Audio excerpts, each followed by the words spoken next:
Hi friends, welcome back to our channel Nani Mukund. మనమైతే ఇప్పుడు Thandel movie collections గురించి అయితే మాట్లాడుకుందాం.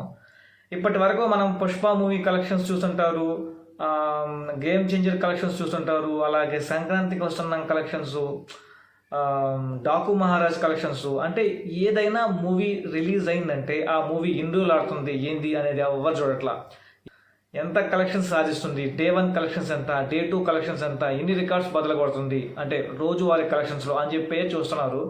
సో మనం ఇప్పుడు తండేల్ మూవీ విషయానికి వస్తే, తండేల్ మూవీ థియేటర్లో రిలీజ్ అయిన రోజు నుంచి మిక్స్డ్ టాక్ అయితే సొంతం చేసుకుంది. చాలామంది రివ్యూవర్స్ కూడా సినిమా బాగాలేదని రివ్యూ అయితే ఇచ్చారు. కానీ దీనికి భిన్నంగా అయితే కలెక్షన్స్ అయితే ఉన్నాయి. కొంతమంది రివ్యూవర్స్ ఏమంటారు, ఫస్ట్ హాఫ్ చాలా ల్యాగ్ ఉంది, సెకండ్ హాఫ్ బాగుంది అని చెప్తారు. ఇంకొంతమంది రివ్యూవర్స్ ఏం చెప్పారు, సాయి పల్లవి ఏడుపుకుంది, ఆ సినిమా అంతా అట్టే చేసి నాశనం చేసేశారు అని అయితే చెప్పారు. ఇంకొంతమంది ఏం చెప్పారు, అసలు దేవిశ్రీ మ్యూజిక్ అస్సలు బాగాలేదు, ఎక్కడ చూసినా ఆ టేటేటేటేటో ఆ మ్యూజిక్ అని అయితే చెప్పారు.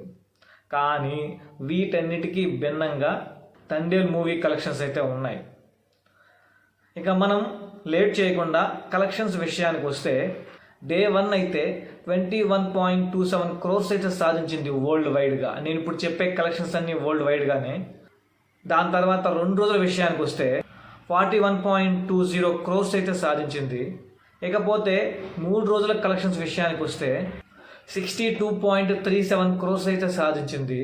ఇక ఫైనల్గా 4 రోజుల కలెక్షన్స్ విషయానికి వస్తే 73.20 crores అయితే కలెక్షన్స్ అయితే వచ్చినాయి. అసలు నాగ చైతన్య కెరీర్లోనే ద బిగ్గెస్ట్ అని చెప్పేది చెప్పొచ్చు. ఇలానే గాన సక్సెస్ఫుల్గా థియేటర్స్లో కానీ రన్ అయితే లాంగ్ రన్లో 100 కోట్లు కాదు 200 కోట్లు అయితే కొట్టడం ఖాయంగా అయితే అనిపిస్తుంది. మరి మీకేమనిపిస్తుందో కింద అయితే కామెంట్ చేయండి.